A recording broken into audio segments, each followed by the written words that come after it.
Greetings, WLA family and friends. You know, I have to admit, I have my doubts. Right now, I doubt we are going to see each other again, face to face, in person, walking the hallways of our academy during this 2019-2020 school year. I doubt that we're going to get together and enjoy a prom in May. Given the way I've been eating, I doubt that I'm going to lose 25 pounds that I want to lose before July 4th. I doubt that my hair will ever grow back like it was in my senior class picture. But you know what? Some of these doubts lead to sadness, and some lead to just the realization that I'm getting older, and some of the same lead me to look forward to the future. None of these doubts, though, lead me to despair or to lose faith or hope. At one time or another, many of us have been tempted to doubt eternal truths that we've been taught. Do we doubt that the Bible is truly God's spoken word, 100% truth with no lies or contradictions?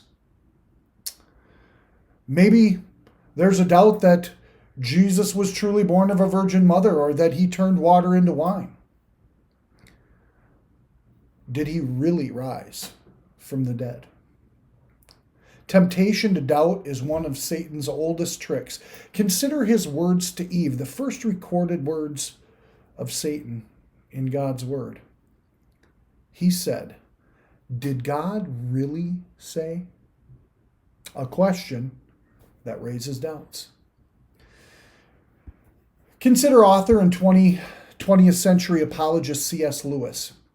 His spiritual journey was an unusually long one. At the age of 17, he explained bluntly to a Christian friend he'd known since childhood. He said, "I believe in no religion. There is absolutely no proof for any of them. And from a philosophical standpoint, Christianity is not even the best." Well, 15 years later, he would write to that same friend on a very different note. He said, "Christianity is God expressing himself through what we call real things, namely the actual and real incarnation, the real crucifixion, and the very real resurrection." It took C.S. Lewis all of those 15 years to change his mind. He needed to explore his doubt. In our gospel lesson today, an overjoyed group of disciples shared news with Thomas that he just couldn't believe. But Jesus wasn't hard on Thomas for his doubts. Some people need to doubt before they believe, much like C.S. Lewis. If doubt leads to questions, and questions lead to answers, and the answers are accepted, then doubt has done good work. It is when doubt becomes stubbornness, and stubbornness becomes a painful and prideful lifestyle that doubts harms faith. When you doubt, don't stop there. Let your doubt deepen your faith as you continue to search for answers. Let God assure you through his words and promises. He has forgiven you. He has saved you. And he is looking forward to spending an eternity with you. Don't doubt, believe. A lesson from John chapter 20.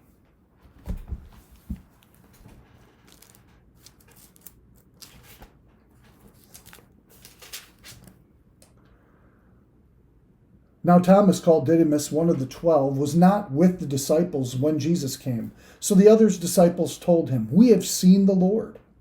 But he said to them, "Unless I see the nail marks in his hands, and put my finger where the nails were, and put my hand into his side, I will not believe it." A week later, his disciples were in the house again, and Thomas was with them. Though the doors were locked, Jesus came and stood among them and said, "Peace be with you." Then he said to Thomas, "Put your finger here, see my hands, reach out your hand and put it into my side. Stop doubting and believe." Thomas said to him, "My Lord and my God." Then Jesus told him, "Because you have seen me, you have believed. Blessed are those who have not seen and yet have believed."